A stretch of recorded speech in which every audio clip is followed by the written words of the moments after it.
بسم اللہ الرحمن الرحیم بسم اللہ الرحمن الرحیم الحمد لأہلہ والصلاة علی اہلہا۔ عزیز طلبہ، السلام علیکم ورحمۃ اللہ وبرکاتہ۔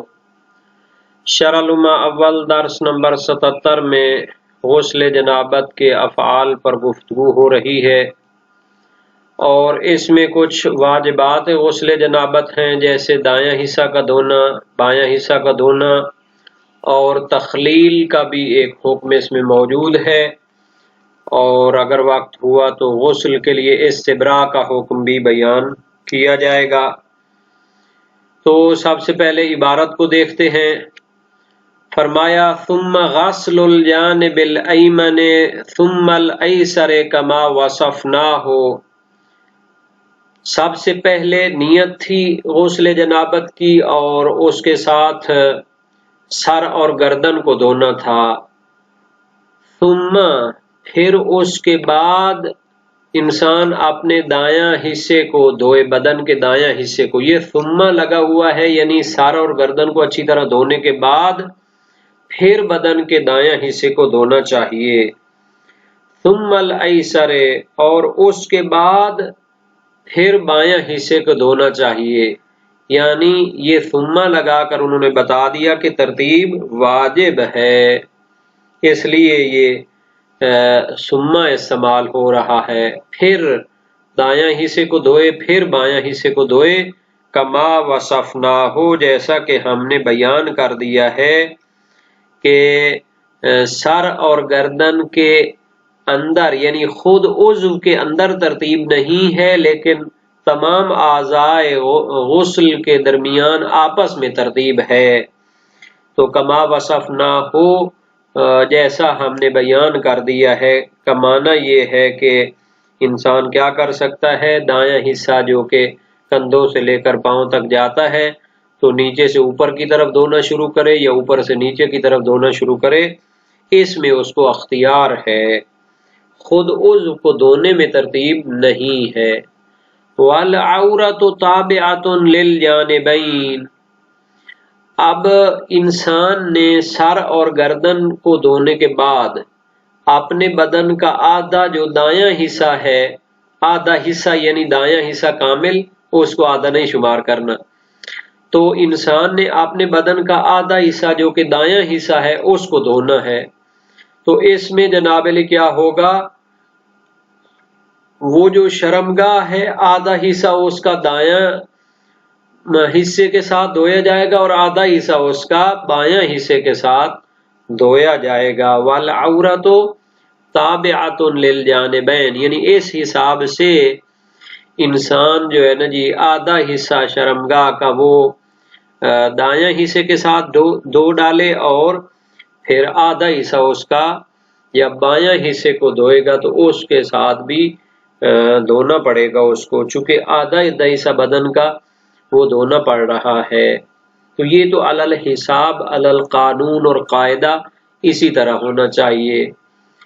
وَيَجِبُ إِدْخَالُ جُزْءٍ مِّنْ حُدُودِ كُلِّ عُضْوٍ مِّن بَابِ الْمُقَدَّمَةِ كَالْوُضُوءِ، اور فرماتے واجب ہے ہر عضو کی حدود میں سے ایک جز کو داخل کرنا، من باب المقدمۃ العلمیہ، جیسا کہ وضو کے اعضاء کو جب ہم دھوتے تھے تو پھر ساتھ والے کچھ حصے کو زائد مقدار میں دھوتے تھے، تاکہ ہمیں یقین ہو جائے کہ جس حصے کا دھونا واجب تھا اس کو ہم نے کامل طور پر دھو لیا ہے۔ تو مقدمہ علمیہ کے باب سے ہر عضو کی حدود میں سے ایک جز کو داخل کرنا واجب ہے، یعنی جب سر اور گردن کو دھو رہے ہیں تو تھوڑا سا نیچے کی طرف بھی دھو دیں گردن کے ساتھ والا حصہ، تاکہ ہمیں یقین ہو جائے کہ جو حصہ گردن کا دھونا واجب تھا وہ ہم نے مکمل طور پر دھو لیا ہے۔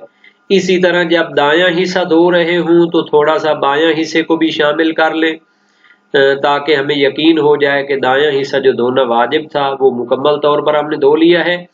اسی طرح جب بایاں حصہ دھو رہے ہوں تو تھوڑا دایاں حصے کو بھی شامل کر لے تاکہ یقین ہو جائے کہ بایاں حصہ ہم نے مکمل طور پر دھو لیا۔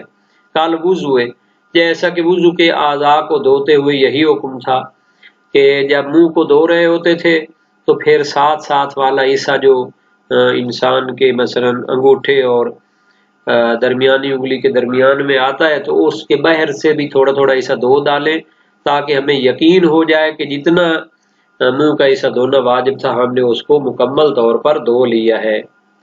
وَتَخْلِيلُ مَانِعِ وُصُولِ الْمَاءِ إِلَى الْبَشَرَةِ، اور واجب ہے تخلیل کرنا جو چیز پانی کو کھال تک پہنچانے میں اور چمڑے تک پہنچنے میں مانع ہو سکتی ہے۔ بشرہ میں نا کھال اور چمڑا، جو چیز پانی کے پہنچنے، کھال تک پانی کے پہنچنے میں مانع ہو سکتی ہے اس کا خلال کرنا، اس کے اوپر ہاتھ پھیر دینا تاکہ اس کے نیچے تک پانی پہنچ جائے، یہ بھی واجبات میں سے ہے۔ بِأَن يُدْخِلَ الْمَاءَ خِلَالَهُ إِلَى الْبَشَرَةِ عَلَى وَجْهِ الْغَسْلِ لفظ ہونا چاہیے، یہ لفظ غسل نہیں ہے جناب۔ عَلَى وَجْهِ الْغَسْلِ یعنی دھوتے ہوئے انسان کیا کرے، پانی کو اس معنی کے درمیان سے اس چمڑے تک پہنچائے اور اچھی طرح اس کو دھو ڈالے۔ اس کی جو مثال دی جاتی ہے جناب علی، معنی کے نیچے سے پانی کو چمڑے تک پہنچانے کے لیے، معنی سے مراد داڑھی ہے، داڑھی کے بال ہیں تو اب غسل میں اس کو کیا ہے، چمڑے کو اچھی طرح دھونا پڑے گا، داڑھی کے نیچے تک پانی پہنچانا پڑے گا، بغلوں اور ناف کے نیچے والے بال۔ اسی طرح جناب علی موٹے آدمی کے پیٹ کے نیچے، اب جو ہے نا پیٹ اگر زیادہ بڑا ہوا ہو تو پھر اس کو نیچے سے کیا ہے اچھی طرح اس کو دھونا چاہیے، نہ ہو کہ اوپر سے پیٹ دھو دے اور نیچے سے وہ خشک رہ جائے۔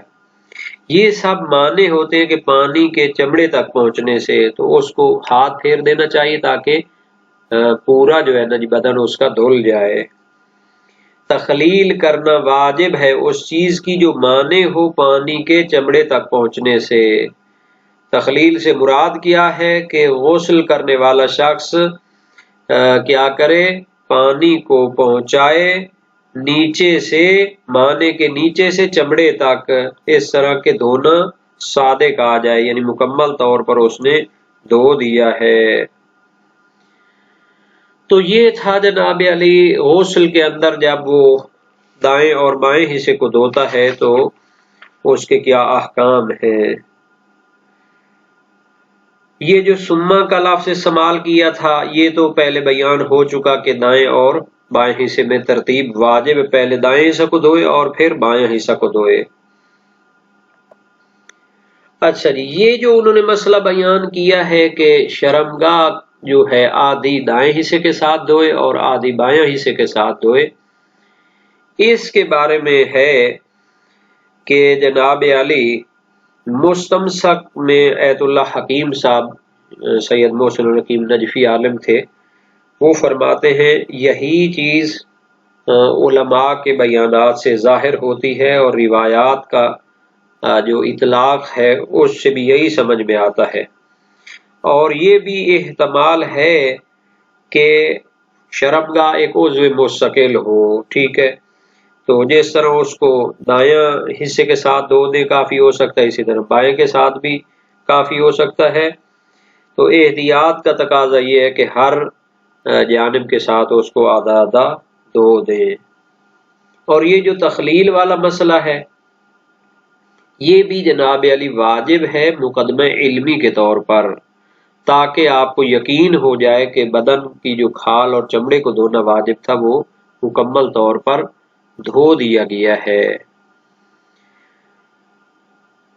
اس میں روایت ہے فقہ رضوی کی، اگر وہ اس طرح ثابت نہ ہو امام کی کتاب ہونا تو بھی علماء کے کسی نہ کسی کا جناب وہ کیا ہے کارنامہ تو ہے، تو اس میں فرماتے ہیں اپنے جو بال ہیں ان کو انگلیوں کے ساتھ کیا کریں، تخلیل کر دیں جب غسل جنابت کر رہے ہوں، کہ رسول اکرم سے روایت آئی ہے کہ ہر بال کے نیچے جنابت ہوتی ہے تو پانی کو بالوں کی جڑوں تک پہنچانا چاہیے، اور کان میں بھی جو ہے نا جی تخلیل کر دینی چاہیے، اور کوئی بال سر اور کیا ہے ریش کا نہ بچے مگر اس کے نیچے پانی پہنچنا چاہیے۔ اس لیے فرماتے ہیں کہ غسل میں بالوں کا اوپر سے دھو دینا کافی نہیں ہے۔ جب پانی کیا ہو اصول شعر یعنی اس کی جڑوں تک نہ پہنچے، کیونکہ اصل واجب کیا ہے، بدن کو دھونا ہے۔ اس میں اس طرح نہیں ہے کہ جیسے وضو میں تفصیل دی گئی تھی کہ اگر داڑھی کے بال گھنے ہوں تو پھر اس کے نیچے پانی پہنچانا واجب نہیں تھا۔ یہ فرق ہے وضو اور غسل میں۔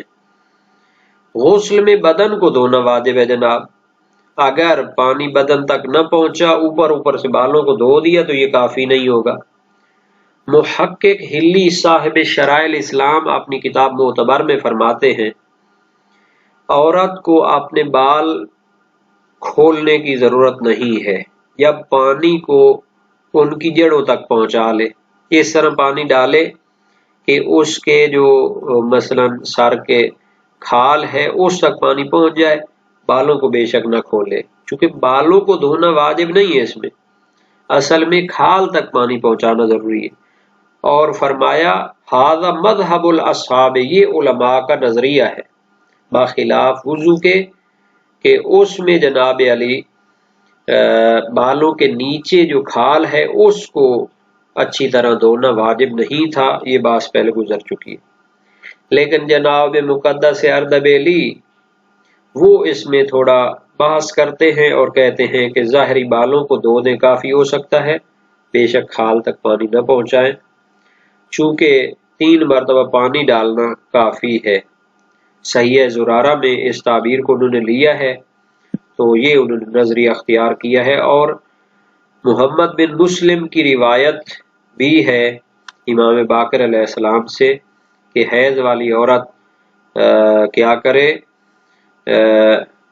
بالوں کو بھی اگر کیا کر لیتی ہے، گیلا کر لیتی ہے تو کافی ہو سکتا ہے۔ تو بہرحال یہ مقدس اردبیلی کا نظریہ کیا ہے اس حد تک مشہور نہیں ہے، بلکہ وہ تنہا ہے اس نظریے میں۔ تو ضروری ہوا کہ جو شہیدین کا نظریہ ہے، باقی تمام علماء کا نظریہ ہے کہ پانی کو کھال تک پہنچانا چاہیے، بالوں کی جڑوں تک پہنچانا چاہیے، اور جو مانے ہو پانی کے چمڑے تک پہنچنے سے اس میں تخلیل کرنی چاہیے، اس کے درمیان سے پانی کیا ہونا چاہیے، بشرہ تک اور چمڑے تک پہنچنا چاہیے۔ اب ہم آتے ہیں غسل جنابت کے بعد مستحبات کی طرف۔ یہ بھی ایک اہم مسئلہ ہے۔ وَيُسْتَحَبُّ الْإِسْتِبْرَاءُ لِلْمُنْزِلِ لَا لِمُطْلَقِ الْجُنُبِ بِالْبَوْلِ لِيُزِيلَ أَثَرَ الْمَنِيِّ الْخَارِجِ ثُمَّ بِالْإِجْتِهَادِ بِمَا تَقَدَّمَ مِنَ الْإِسْتِبْرَاءِ وَفِي اسْتِحْبَابِهِ بِهِ لِلْمَرْأَةِ قَوْلٌ فَتَسْتَبْرِئُ عَرَضًا اما بالبول فلا لاختلاف المخرجین۔ وضو سے پہلے اگر پیشاب کیا ہو تو وہاں پر ایک استبراء گزر چکا ہے، ٹھیک ہے، اس کا کیا طریقہ تھا؟ 3 مرتبہ وہ جو شرمگاہ ہے اعلی تناسل اس کی جڑ میں دبائے، پھر اس کے بعد نالی کو دبائے اور 3 مرتبہ اس کے کنارے کو دبا دے۔ تو یہ ایک قسم کا استبراء تھا۔ لیکن غسل جنابت میں ایک اور استبراء کا اضافہ ہو رہا ہے، وَيُسْتَحَبُّ الْإِسْتِبْرَاءُ لِلْمُنْزِلِ۔ اگر کسی انسان کا غسل جنابت واجب ہوا ہو منی خارج ہونے کی وجہ سے، منزل انزل ینزل منی کا خارج ہونا، اگر اس کی منی خارج ہوئی ہے تو پھر اس کے لیے استبراء مستحب ہے۔ لا لمطلق الجنوب، ہر قسم کے جنوب کے لیے یہ استبراء مستحب نہیں ہے۔ دو طریقے تھے، اب زیادہ تو طریقے نہیں ہیں جنابت حاصل ہونے کے، یا تو منی خارج ہوئی یا ہم بستری کی۔ اگر ہم بستری ہوئی ہو لیکن منی خارج نہ ہوئی ہو تو پھر بھی یہ استبراء مستحب نہیں ہوگا۔ اگر منی خارج ہوئی ہے تو پھر استبراء، یہ والا استبراء مستحب ہے۔ بالبول، اگر منی خارج ہوئی تھی تو پھر غسل کرنے سے پہلے استبراء بالبول کرنا مستحب ہے، یعنی غسل کرنے سے پہلے ایک مرتبہ پیشاب کر لے، تاکہ اگر نالی کے اندر کوئی منی کے قطرات وغیرہ رہ گئے ہیں تو غسل کے بعد اگر پیشاب کرے گا اور وہ قطرے باہر نکل آئے تو پھر وہ کیا ہے، منی کا نکلنا صادق آئے گا اور دوبارہ غسل واجب ہو سکتا ہے۔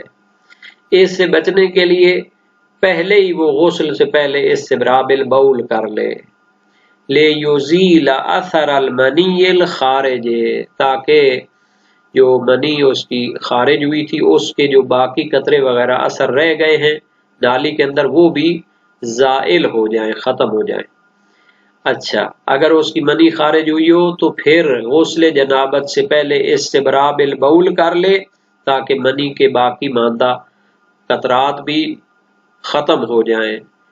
ثم بالاجتہاد، پھر اس کے بعد وہ والا استبراء کرے جو کوشش کرتا تھا کہ پیشاب کی نالی کے اندر کوئی پیشاب کے قطرے بھی نہ رہے، پھر استبراء کرے کوشش والا استبراء بما تقدم من الاستبراء، جو کہ پہلے گزر چکا ہے وہ استبراء کا طریقہ وضو کے مستحبات میں۔ وفی استحبابہ بہ للمرأۃ قول، اور آیا یہ جو استبراء ہوتا ہے کوشش والا، یعنی پیشاب کے بعد جو طریقہ بتایا گیا تھا استبراء کا، آیا یہ مستحب ہوتا ہے عورت کے لیے؟ تو ایک قول اس میں ہے، ایک نظریہ ہے کہ یہ مستحب ہو سکتا ہے، لیکن یہ پھر استبراء طول میں نہیں کرے گی بلکہ عرض میں کرے گی۔ مرد کے لیے تو طول میں ہوتا ہے اور وہ عرض میں دبائے گی تاکہ اندر پیشاب کا کوئی قطرہ وغیرہ تو وہ نکل جائے۔ اما بالبول فلا، لیکن اس کے لیے استبراء بالبول تو اصلا نہیں ہے، لے اختلاف المخرجین، چونکہ اس کا پیشاب کا مخرج الگ ہے اور منی کا مخرج الگ ہے، تو جب دونوں کا آپس میں کوئی رابطہ ہی نہیں ہے تو پھر اس کو استبراء بالبول کرنے کی ضرورت ہی نہیں ہوگی۔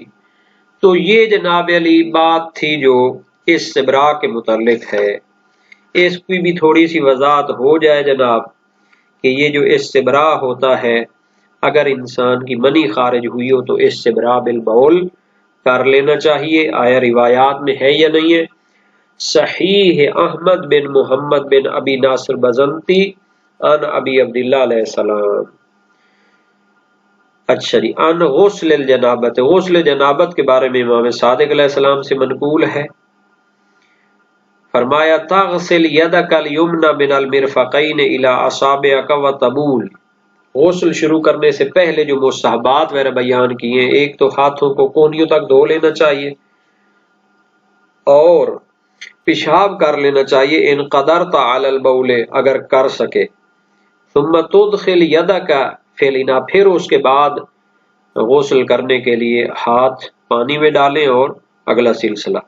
احمد بن ہلال کی روایت ہے، سالتہ عن رجل اغتسل قبل ان یبول، پیشاب کرنے سے پہلے غسل کر لیا، لکھا جواب میں کہ ان الغسل بعد البول، غسل تو پیشاب کرنے کے بعد کرنا چاہیے، الا ان یکون ناسیا فلا یعید منہ الغسل، مگر یہ کہ بھول جائے تو پھر غسل کو دوبارہ کرنے کی ضرورت نہیں ہے۔ اچھا، حلبی کی روایت ہے، امام صادق علیہ السلام سے سوال کیا گیا غسل کرنے والے شخص کے بارے میں کہ غسل کے بعد اسے کوئی تری محسوس ہوتی ہے اور غسل کرنے سے پہلے اس نے پیشاب کر لیا تھا، فرمایا وہ وضو کر لے۔ اگر اس نے غسل سے پہلے پیشاب نہ کیا ہو تو غسل دوبارہ کرنا پڑے گا۔ ان روایات سے ظاہر ہوتا ہے کہ پیشاب کیوں کیا جاتا ہے؟ تاکہ غسل باطل نہ ہو جب اس کے بعد اس سے مشتبہ جو ہے نا طری خارج ہو منی کی طرح۔ اس لیے یہ استبراء بالبول مستحب قرار دیا گیا ہے، مستقل واجب نہیں ہے کہ اگر کوئی بندہ بھول جائے تو اس کا غسل باطل ہو۔ لیکن کچھ علماء استبراء بالبول کو واجب سمجھتے تھے، جیسے شیخ طوسی ہیں مبسوط اور استبصار میں، اور ابن حمزہ اور ابن زہرہ اور قیدری اور ابو صلاح حلبی، یہ سارے واجب سمجھتے تھے۔ تو بہرحال نظریات کا اختلاف ہو سکتا ہے۔ اچھا، پھر پہلے یہ استبراء بالبول کرتا ہے منزل والا، اور اس کے بعد وہ دوسرا استبراء کرتا ہے جو وضو کے ساتھ ہوتا ہے۔ تو محقق خونساری اپنے حاشیہ شرح الامہ میں فرماتے ہیں کہ وہی کیا ہے استبراء مراد ہے جو وضو کے ساتھ ہوتا تھا۔ اور عورت کے لیے استبراء بالبول کا ایک نظریہ جو ہے نا وہ شیخ طوسی نے نہایہ میں اور شیخ مفید نے مقنعہ میں اختیار کیا ہے، جبکہ ان پر اعتراض جو ہے وہ شہید ثانی نے بیان کر دیا کہ اس کا تو دونوں مخرج بھی جدا ہوتے ہیں۔